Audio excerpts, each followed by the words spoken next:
मराठी इंडस्ट्रीमधून एक धक्कादायक बातमी समोर आली आहे। फेसबुकमधून झालेल्या ओळखीतून आरोपीनं एका अभिनेत्रीवर बलात्कार केल्याची घटना पुण्यात घडली आहे। या प्रकरणी विमानतळ पोलीस स्टेशनमध्ये गुन्हा दाखल करण्यात आला असून विराज पाटील असं गुन्हा दाखल करण्यात आलेल्या व्यक्तीचं नाव आहे। आरोपी हा एका माजी आमदाराचा मुलगा आहे। अभिनेत्री तरुणीवर बलात्कार करून तिच्या डोक्याला पिस्तूल लावून धमकावल्याचा गुन्हा दाखल करण्यात आलाय। टिंगरेनगर भागात राहणाऱ्या 32 वर्षीय पीडित तरुणीनं विमानतळ पोलीस स्टेशनमध्ये याबाबत शुक्रवारी 26 जानेवारी रोजी तक्रार दिली आहे।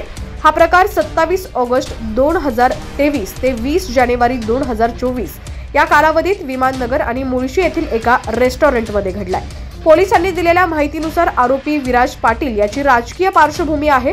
तो माजी आमदार रविकांत पाटील यांचा मुलगा आहे। पाटील हे कर्नाटकमधील इंडी मतदारसंघाचे माजी आमदार आहेत। सोलापूर धून यांनी लोकसभेची निवडणूक देखील लढवली होती। तक्रारदार तरुणी अभिनेत्री असून तिने तक्रारीनुसार आरोपी आणि या तरुणीची ओळख फेसबुकवर झाली। आरोपी विराज पाटील यानं पत्नीसोबत घटस्फोट घेऊन तुझ्यासोबत लग्न करणार असल्याचं सांगत तरुणीला लग्नाचं आमिष दाखवलं।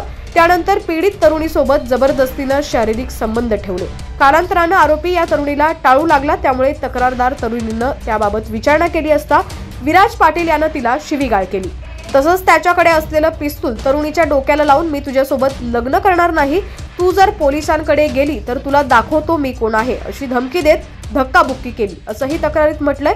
या प्रकरणाचा पुढील तपास पोलीस करत आहेत।